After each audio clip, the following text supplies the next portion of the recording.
chemical products get approved for Massachusetts, and it's an extremely it's extremely flawed process. Every month, dozens of new chemical products are approved with almost no review here in Massachusetts. And so we're looking for some of you to help join this team. Number one, for that process, and also to help us advocate for plastics reductions and also for other other toxics reductions as well, particularly around pesticides. So anyhow, if you're interested in that, we feel free to, what do I say, put your name in the chat and your email in the chat, and I'll put you on the list. Our next meeting is Monday, the 22nd at 5 p.m. We meet every 2 weeks on every other Monday. Anyhow, I'm going to toss this meeting now over to Sara, who, as I mentioned, Sara Sezun's been a volunteer with us for maybe about 2 years now, and has just really built the chapter in a number of different capacities. We owe a debt of gratitude for her. She's a great leader, and I'm really looking forward to hear what she has to say. All right. Thank you so much, Deb.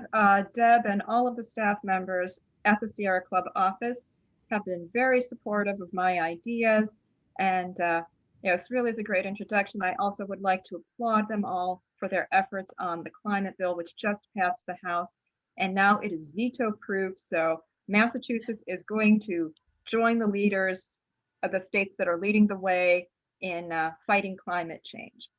And now I'm going to get to my talk, which thank you for talking about the toxics team, Deb. And I am going to focus mostly on how to get these chemicals out of your personal life. I am in no way saying that this should be a substitute for the activism we need to do to get toxins out of the environment. We do need the help of the toxics team, and we do need to work on legislation. But in the meantime, how do you protect yourself as an individual? This is what I'm going to talk about. I've had a lot of experience doing this over the past 30 years because I have multiple chemical sensitivities. If anyone remembers that show from the 1990s, Northern Exposure, there was a character who lived in a plastic bubble. Does anyone remember that show? Okay. Anyway, yes, the man who lived in the plastic bubble. That's what I have, multiple chemical sensitivities.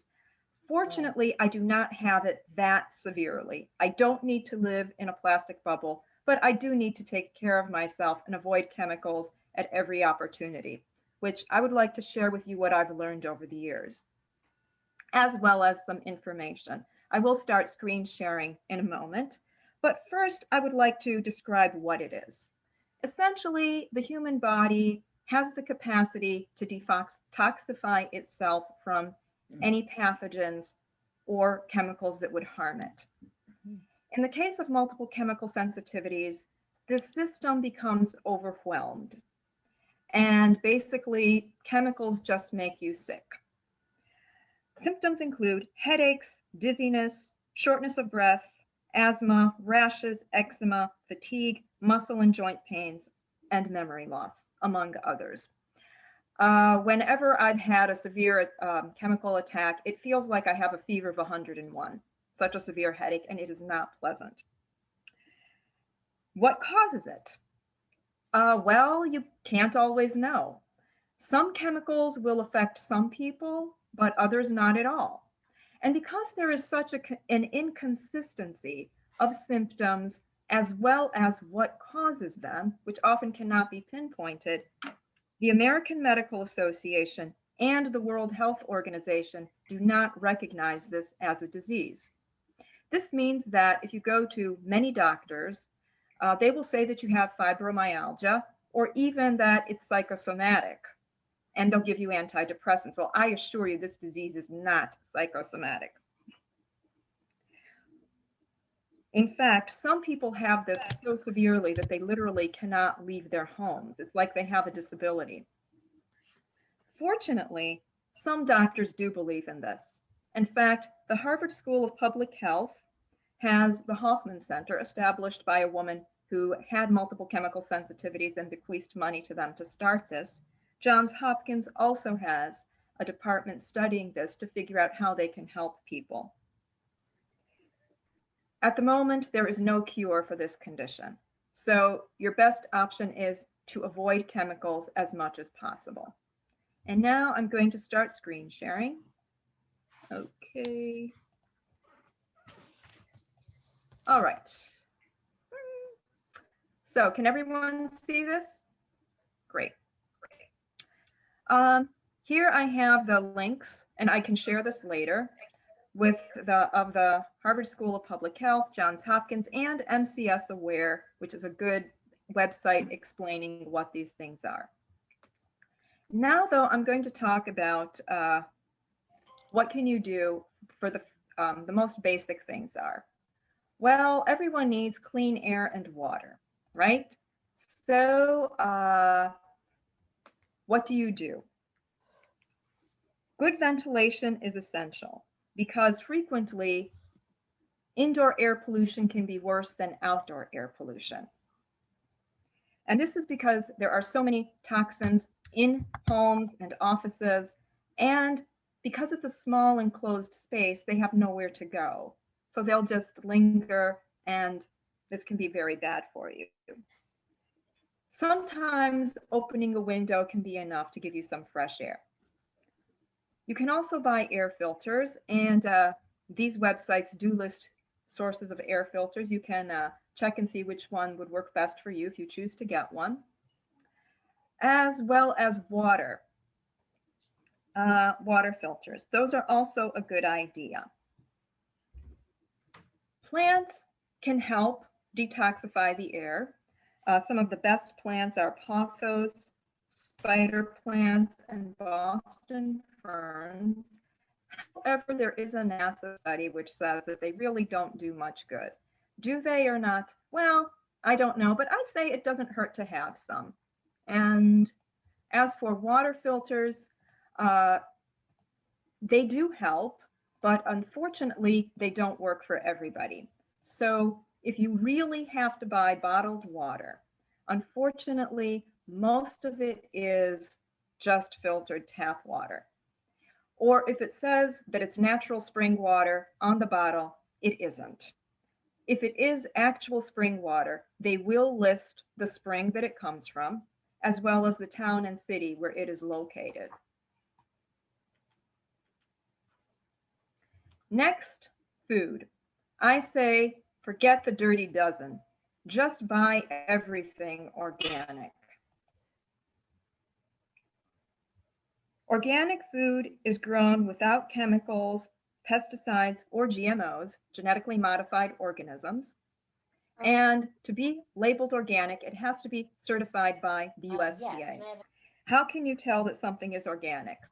It will be labeled because the standards are so stringent and it costs producers, farmers, or bakers, or whomever, so much money to meet them and so much effort that they will label it, believe me. If someone says they don't know, like let's say you go to a store, is this organic? And they say they don't know, it's not. Believe me, they will know if it is. You can always tell that produce is organic because when you check the little sticker that it has, it will have a 5-digit number beginning with a 9. Conventional produce, on the other hand, has a 4-digit number that begins with a 4. There are also 2 other labels that I know of that are similar to organic and safe, or at least they have been for me. One is biodynamic. Okay, so certified naturally grown is similar to organic, except the difference is instead of the USDA certifying it, farmers themselves have a peer review process where they assure that standards are met for good agriculture, no pesticides, and so on. So it's basically peer reviewed. There are at this time about 750 certified naturally grown farms in this country. Next, I would like to talk about bioaccumulation, for which I have to change the screen I am sharing. One moment. Can everybody see that screen now, a new one? Okay, all right. When bioaccumulation happens, essentially when humans or animals consume food, If there are any toxins, they will accumulate in the fatty tissue. Then when you consume other animals, the percentage goes up. If you see in the fish here, this diagram, or here, when you see the fish eating the little fish and then the seal and then the polar bear. So this is called biomagnification, where the concentration of pesticides goes up dramatically. Can literally, by the time you get to the third or fourth tier predators, it can be 3 or 4 times the amount that you would get from eating plants. And here's another little illustration, which I hope it's not too clear because we have all the picture, everyone here, but if you notice here, the phytoplankton will absorb the PCBs, and then the zooplankton will eat the phytoplankton, the herring eats them, the salmon eats the herring, and then the orca gets the highest concentration of PCBs. Very sad from an environmental point of view for the endangered species, but what does this mean for humans? Unfortunately, most of the fish consumed by humans are predators, third or fourth tier. Tuna, swordfish, sharks, orange roughy, and king mackerel will all have higher percentages of toxins than other fish or plant foods. So you may want to think about this next time you eat fish, which ones you're eating. And then another thing to worry about is artificial sweeteners, which this website from Dr. Osborne explains all of the effects of artificial sweeteners, and they are not good. Essentially, they all produce this: aspartame, saccharin, sucralose, NutraSweet, whatever you call them. So what can you do? Well, there are natural sweeteners you can have, because bad as sugar is, this is much worse. But if you really want a good, healthy sweetener with no calories, there's stevia. Stevia is a plant native to Paraguay. It's just a small green plant, inconspicuous, but the leaves are 30 times sweeter than sugar when you dry them. When you process them into a liquid or powder, hopefully in a non-toxic way, they can be 300 times sweeter than sugar. I use it myself every day, and honestly, all you need is a pinch of the powder to sweeten a cup of tea, or anywhere from 1 to 3 drops of the liquid if you do that. Much better for you than aspartame. Another thing to be concerned about is that, unfortunately, people with MCS can be very sensitive to alcohol and caffeine, meaning that they will produce an allergic reaction. In my case, it's a severe headache, or in the case of chocolate, it will produce eczema. And I used to be a chocoholic back when I was a kid, but when something makes you sick, you lose the taste for it. And a final word about food is going out to eat. Unfortunately, very few restaurants serve organic food. So if you do want to go out to eat, and your best option is to go to small, locally owned places, because they're the most likely to cook from scratch and not add other additives or fillers. Monosodium glutamate, or MSG, is something to be concerned about, but ask them about that, because very frequently in Asian restaurants, they will not add it to your food if you ask them. Or, as I remember, one restaurant I wanted to go to, I asked about it, and they said that they didn't use it, but that it was already in the soy sauce that they used, so I had to go somewhere else. And now for clothing. Your best bets are organic cotton, hemp, or linen. And these days, there are many options, which if you check these, Sustainably Chic and Green America, they list several different companies. I also listed 4 of my favorite organic clothing companies.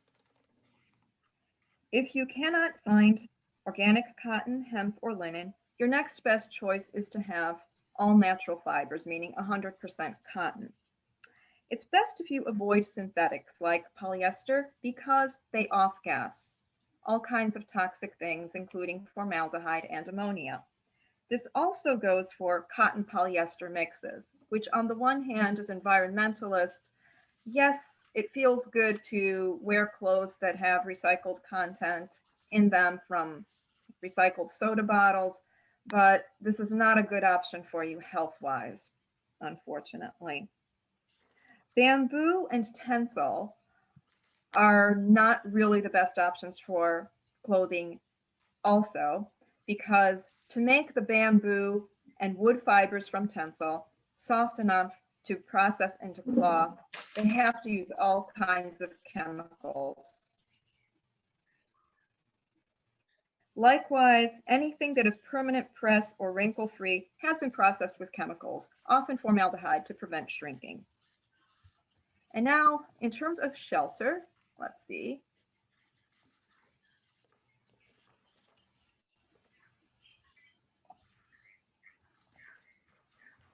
If you need to do any remodeling in your home, your best bet is to go with as natural a material as possible. It's best to get wood planks, not plywood or particle board, because they are held, for all these tiny pieces of wood to be held together, they have to use massive amounts of toxic glue. You can also use metal and glass, provided it's not processed with toxic chemicals. Another really good alternative for wood is wheat board, which it's not too common, unfortunately, but what they do is they take the straw left over from wheat harvesting, they compress it at very high temperatures, and then it basically becomes a board. This is due to the natural resins in the wheat, so that it is non-toxic. And I wish that this were more common, because you can make this into furniture or interior walls if you need to do that. I don't know about exterior, but it can definitely be used on the inside of buildings. And it would save us a lot of trees. There's also bamboo furniture, which is another good option, provided it's not made with toxic chemicals. Plastic, no, is definitely not a good option because it off-gases horribly. Or if you cannot find any non-toxic furniture, there are non-toxic furniture companies available. It's a good idea to buy used furniture, because chances are it will have off-gassed any toxins that it might have had. Next, for flooring, your best bets are stone or ceramic tile or hardwood floors.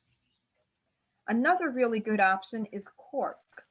Yes, they do make cork linoleum substitutes, literally made out of either the cork tree or recycled wine corks, a good use for them. And I've seen it myself. It looks really nice, has nothing toxic in it. And now let's see. Oh, for carpeting, it's best to use all natural fibers, obviously. If you can't find natural fiber wall-to-wall carpeting, you may want to go with rugs, say several rugs in a room. That would be safer than getting the nylon carpeting. In terms of paint, there are all natural substitutes available, thank goodness. And I have some companies or websites that rate them listed here. Because unfortunately, for me personally, paint is one of the most toxic things I can encounter. So what can you do? Well, one alternative is milk paint. I kid you not, this is paint literally made with milk and various colored pigments. This is how they used to make paint in colonial times. Or you can also find linseed oil paint, another alternative, or low VOC paint. This is made from either a petroleum or soy base, and it's made with as few chemicals as possible, or they try to minimize them, just use the ones that are the least toxic. There are websites, I did include some here, that will rate these non-toxic paint brands, and then just go with what works best for you.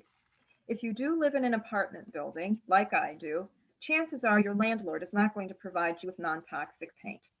Well, I told my landlord that I have allergies, so whenever I need any painting done in my apartment, I always keep a can of paint in my apartment.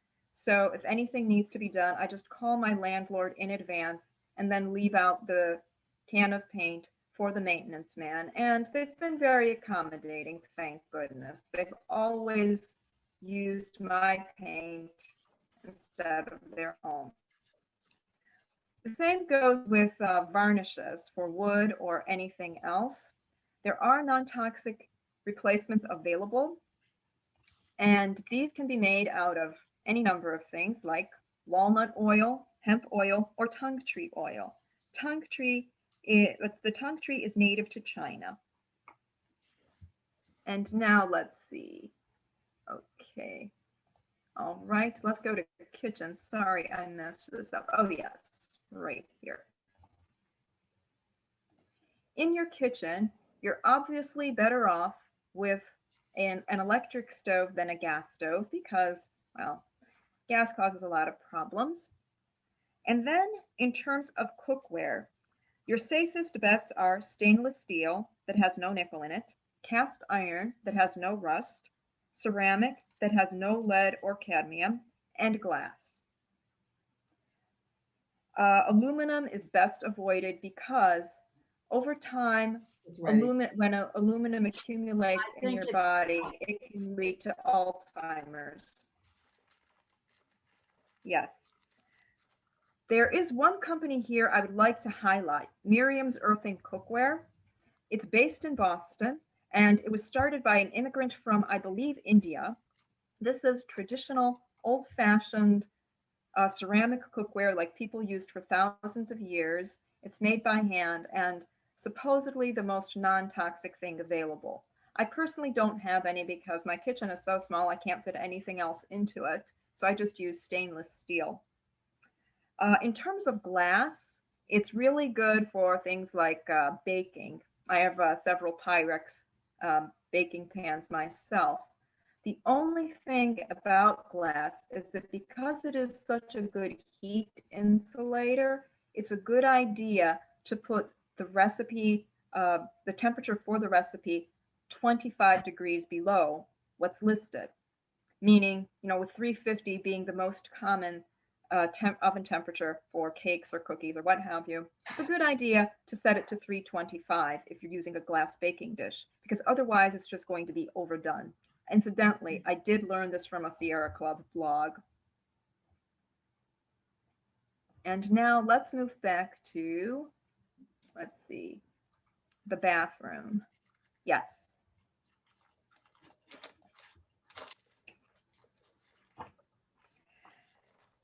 It's a good idea to get a shower or bath filter because you do absorb a lot of toxic fumes whenever you take a bath or shower. In fact, I used to get dizzy whenever I took a shower, and I thought that that was just from the heat of the water. Well, once I got a shower filter 25 years ago, I found out that no, I was getting dizzy from the chlorine in the water. I no longer got it the least bit dizzy once I got a shower filter. On top of that, my hair and skin became softer. In fact, I ended up using less conditioner for my hair thanks to this shower filter. And I have some companies listed here, Cousin Water and Air Filters. This is the brand that I get. And you can also get organic cotton towels, as well as cotton or hemp shower curtains, because obviously the plastic shower curtains off-gas a lot. In the bedroom, there are all natural mattresses available, made from natural rubber, organic cotton, and wool, because wool is non-flammable, so they will often use that in organic mattresses. The only problem is they are very expensive. However, there are things you can do to minimize the off-gassing of your mattress if you cannot afford to replace it. You can buy an organic cotton, hemp, or linen mattress cover, which should cut down on that. Or at the very least, I recommend an organic cotton pillow. They are made from either organic cotton or wool, or sometimes shredded rubber, that is shredded natural rubber from actual rubber trees.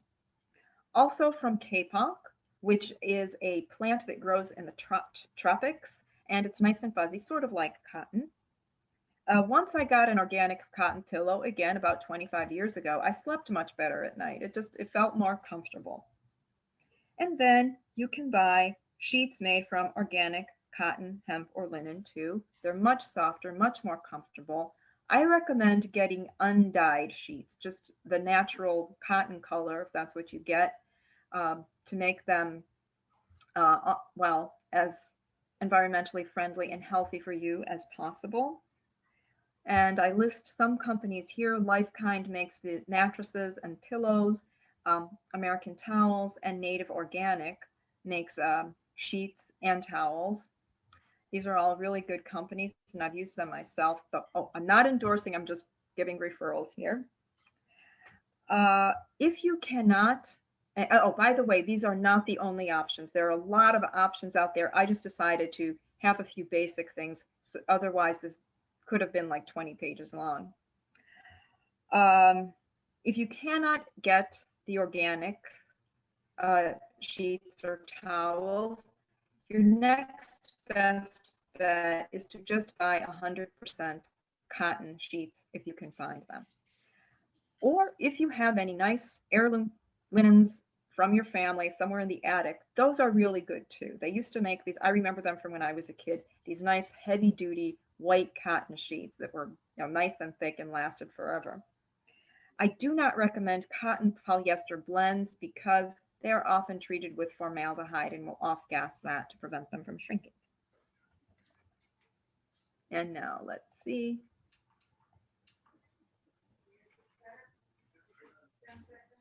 In terms of cleaning, there are many non-toxic cleansers available on the market.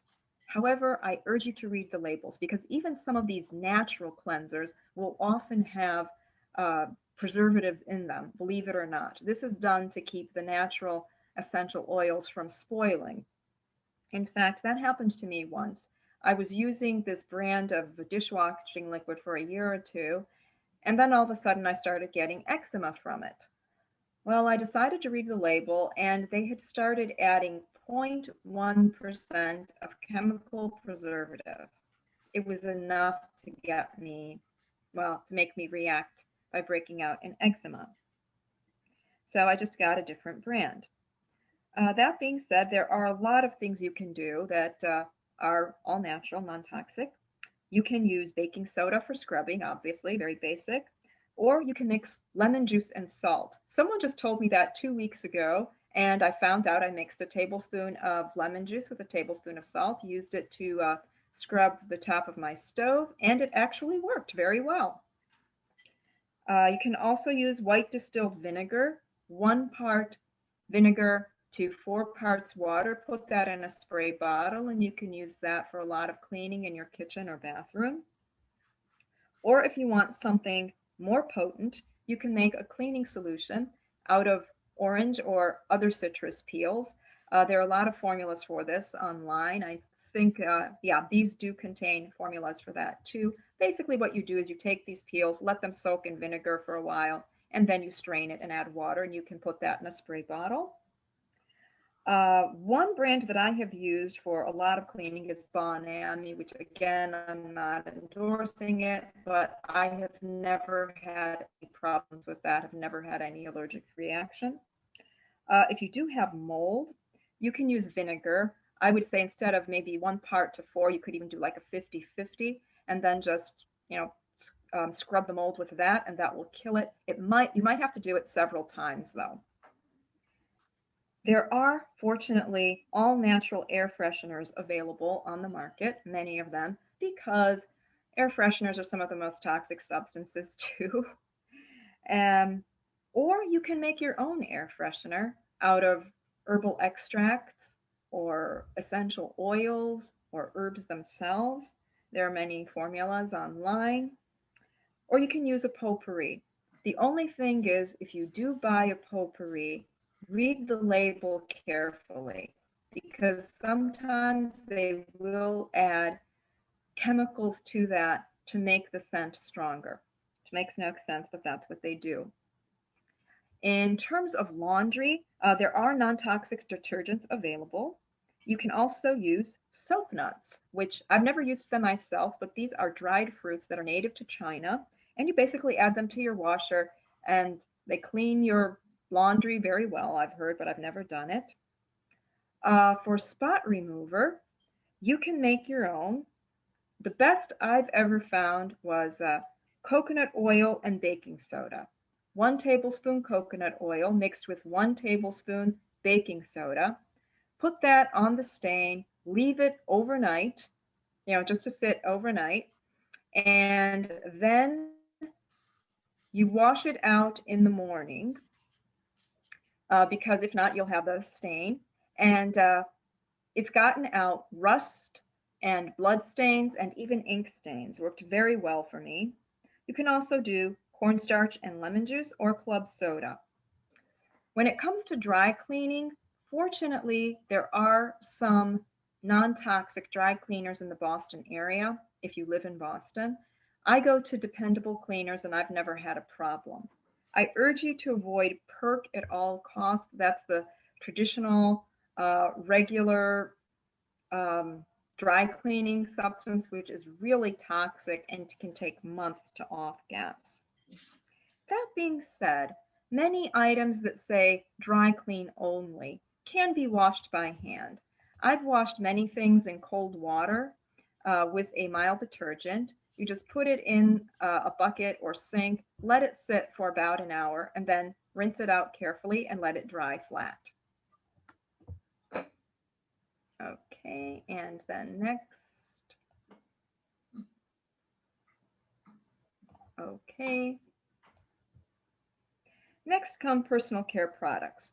As with the other detergents, please read the labels carefully because sometimes they do add preservatives or even dyes to them.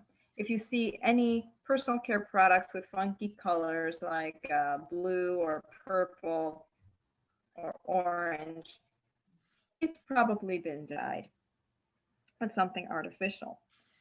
I've heard of people using baking soda as shampoo. I met a woman a few years ago at a health food store who swore by it and said it did not dry out her hair.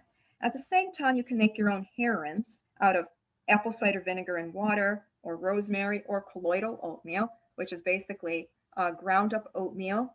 You add that to water, let it soak for a while, and then you strain it, leave it in your hair for about 10 to 15 minutes and rinse it out. That works very well. And I have that formula on my own blog. It's at the end of this. I can show you that at the end. For deep conditioning, you can use jojoba oil or shea butter. It just takes maybe 3 or 4 shampoos to wash it out. You can also use jojoba oil or shea butter as a moisturizer. And one good thing about jojoba oil is that it reduces wrinkles. For toothpaste, you can just use ordinary baking soda, or you can make your own with a combination of baking soda, sea salt, and peppermint, either the herb or 1 or 2 drops of peppermint oil. And now let's see, I just want to go to the next screen.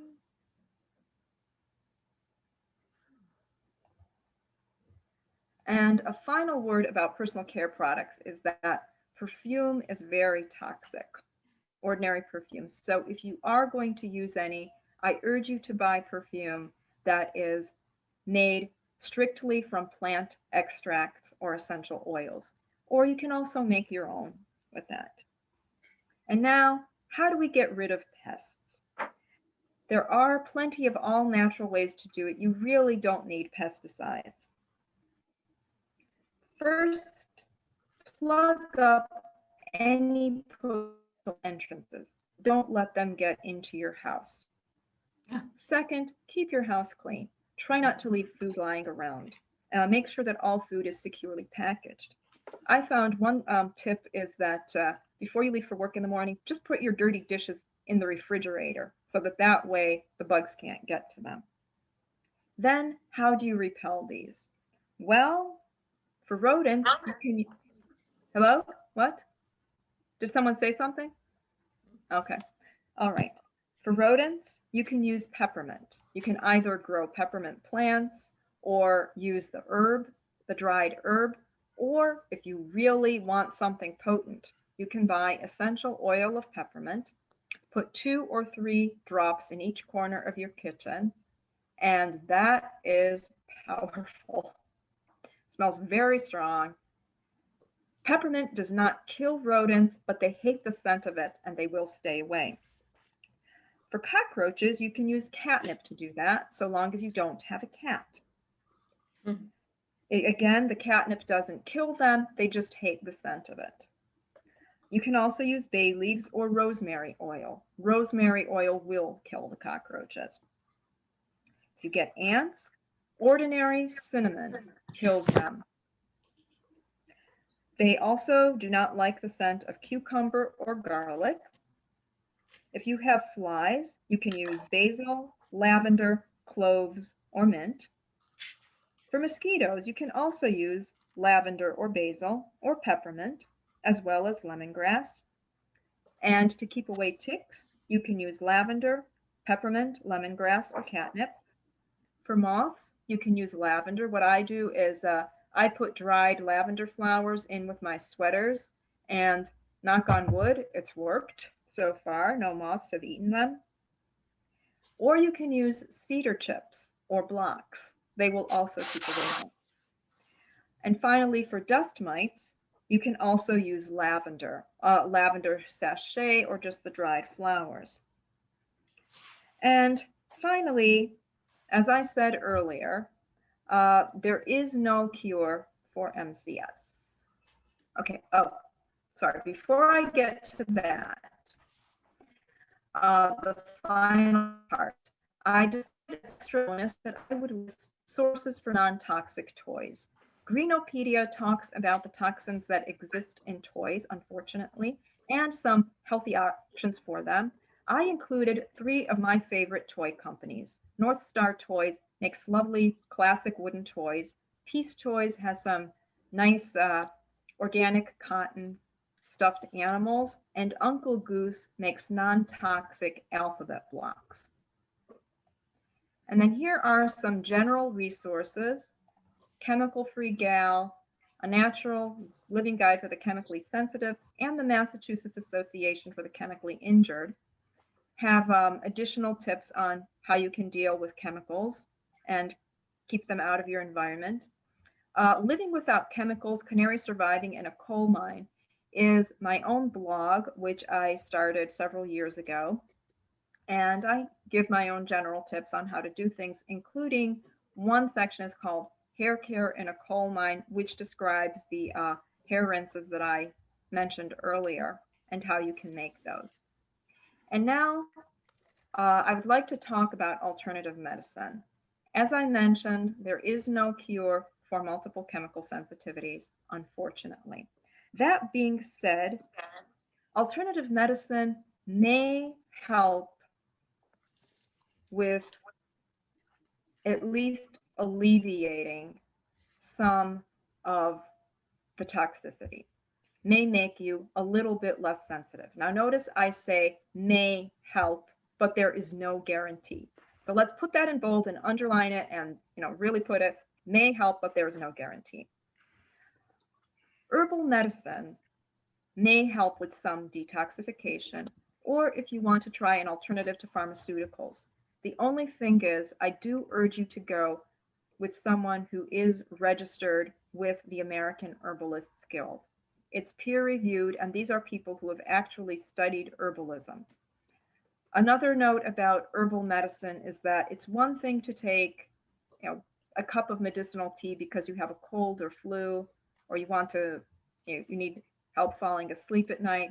It's another thing to try to take care of a chronic condition like arthritis or something else. So, if you do want any more serious help with a condition, please don't try to cure it yourself. Go to a qualified herbalist if you decide to do that. Then comes homeopathic medicine. Likewise, this explains homeopathy. It's a modality of medicine that operates on like versus like. In a nutshell, let's say you're allergic to roses. What homeopaths will do is give you pills that have some extra diluted rose substance in them. And they finally figured out, thanks to quantum physics, that this operates on nanoparticles, essentially really affect you at the cellular level, so that this is how they cure you. Because for generations, conventional medicine said that homeopathy was just quackery. Well, it's not. They've since discovered.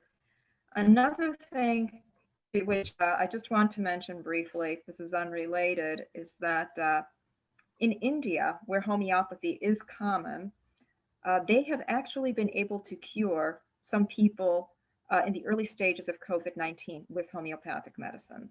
There's more information on that on the web. I will say, please get the vaccine, but I just wanted to mention that if anyone wants to look that up. But please, this is no substitute for getting the vaccine. So, don't just ignore that. And then finally, the Acupuncture Society of Massachusetts, I listed them here, has a directory of acupuncturists. About 20 years ago, I started getting acupuncture for a medical condition unrelated to MCS. I found out that it made me 25 to 30% less sensitive to chemicals. Has not cured me. I still have it, and I still avoid chemicals to the best of my ability, but at least I am a little less sensitive. So that may be something to look into. I also would like to say that acupuncture can do a lot of things to help people, especially with chronic conditions like chronic pain or arthritis. Okay. And now I'm going to stop screen sharing. And does anyone have any questions for me?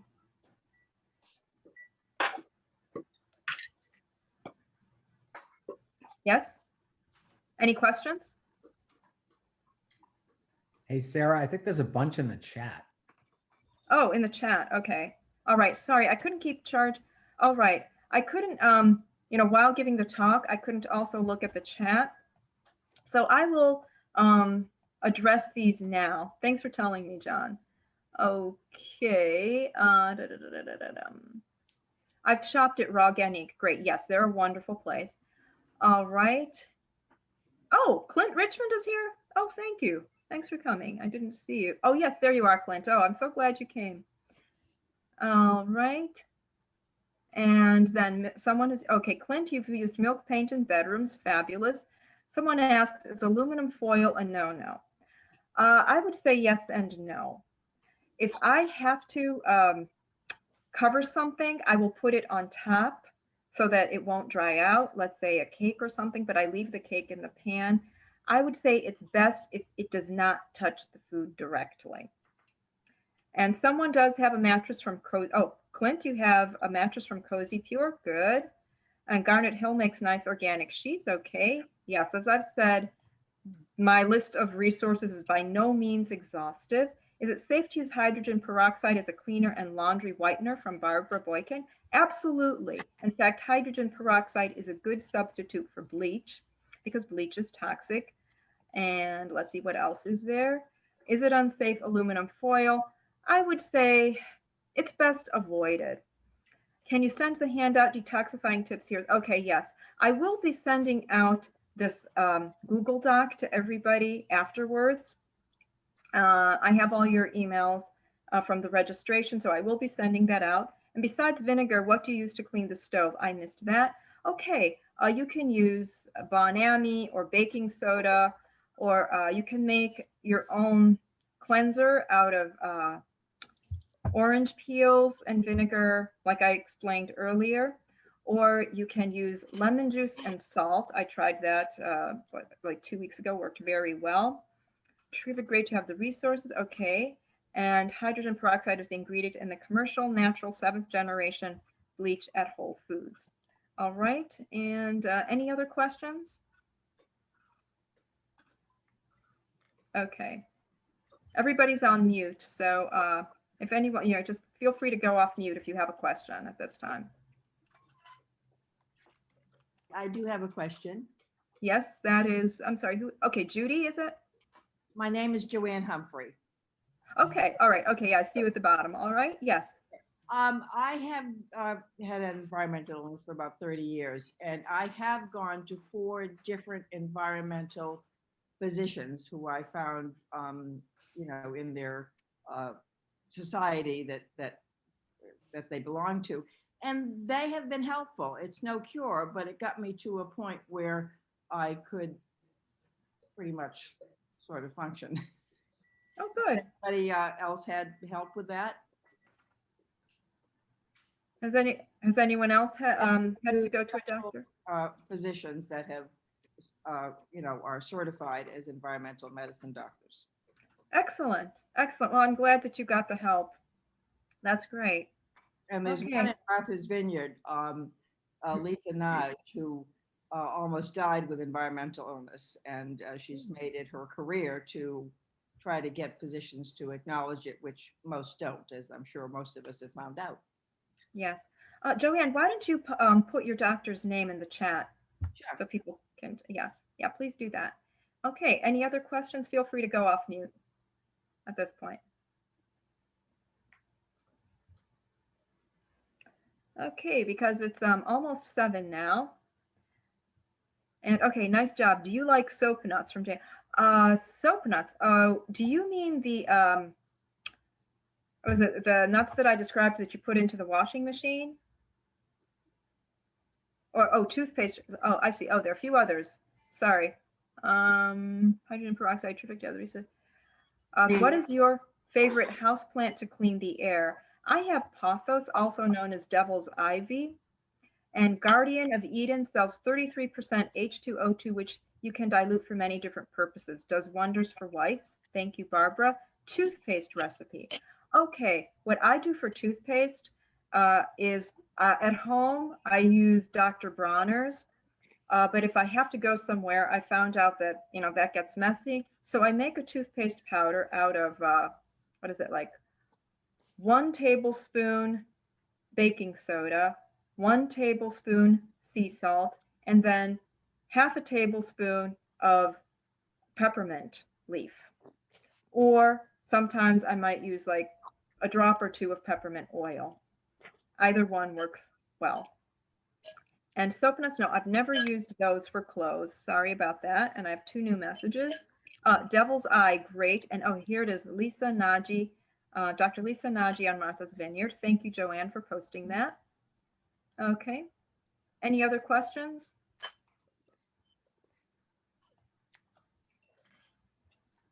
No? Okay.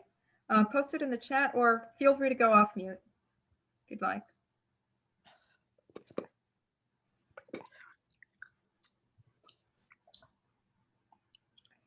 Okay, well, it's almost 7 now, and that concludes my presentation. Oh, wait, if there's one thing we should immediately eliminate, what would you say?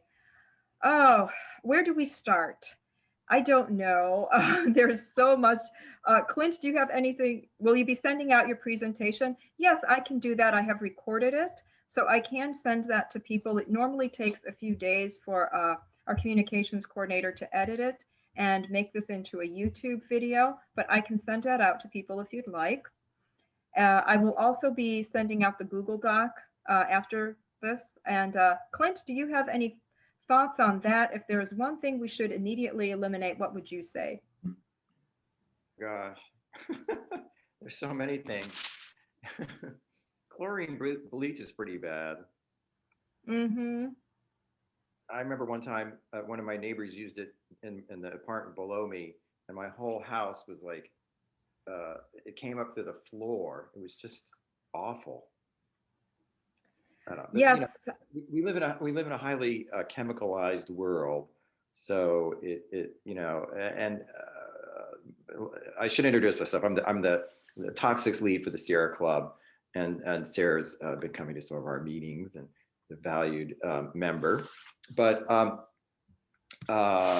lot of my focus is on synthetic hydrocarbons, petroleum products, and many of these things that are petroleum products that are causing some of these problems. But I'm not an expert on chemical sensitivity, so I don't have anything special to share there. But there's a lot of the chemical-free life is challenging. It's sort of like the plastic-free life. The Yes. plastic-free life is sort of a subset maybe of the chemical-free life. So, things like polyester clothes, I mean, they're bad for the environment as well as, possibly causing, complications for people who are wearing them. So, Absolutely. Absolutely. And Clint, as I said earlier, that this talk I'm giving about how to get chemicals out of your life is no substitute for the activism that you're doing. I mean, we definitely need to work on that and the legislation and working with manufacturers to make sure that they are simply not produced, are simply not added to things. But this is one thing you can do to protect yourself. So that's basically the thrust of my argument and the reason for my presentation. And let's see, Carolyn Gombosi asks, do you recommend freestanding room air filter devices? Yes, if they help you, I do. And he asked, what do you substitute for bleach? Well, someone up here said they use hydrogen peroxide. That is a good substitute. You can also use vinegar. Or if you do want something, pure white, you can just hang it out in the sun. That might work too. I don't know, because I don't bother using bleach. I tend to buy natural undyed organic cotton for sheets, and you really don't need bleach for that. It's basically an off-white, like vanilla color. So yeah, like a very pale beige. So I don't use bleach for that. And anything else? Any other questions? Okay, H2O2 is good for delicates too. Okay, yes, hydrogen peroxide is also good for delicates. Any other questions? Okay, thanks. Okay, yes, you're welcome, Jane. And okay, so now it's 7 p.m. and I guess then this concludes my presentation. Clint, thank you for coming on board. Again, if you have any other questions, please feel free to send it, I will be sending out a follow-up email with the Google Doc. And in a couple of days, I can send out the recording of my presentation. And if you have any further questions, please feel free to contact me through that email, and I'll be glad to answer to the best of my ability. Okay, thank you everybody for coming. We really appreciate seeing you here. Thank you for coming to this meeting of the Sierra Club. And we're all working hard to do our part to help the environment and by extension humanity, because humans are not separate from it. Okay, good night everybody. Nice seeing you. Bye, thanks. Good night. All right, bye-bye. thank you, Sarah. Take care. You're welcome, Clint. Thanks for coming.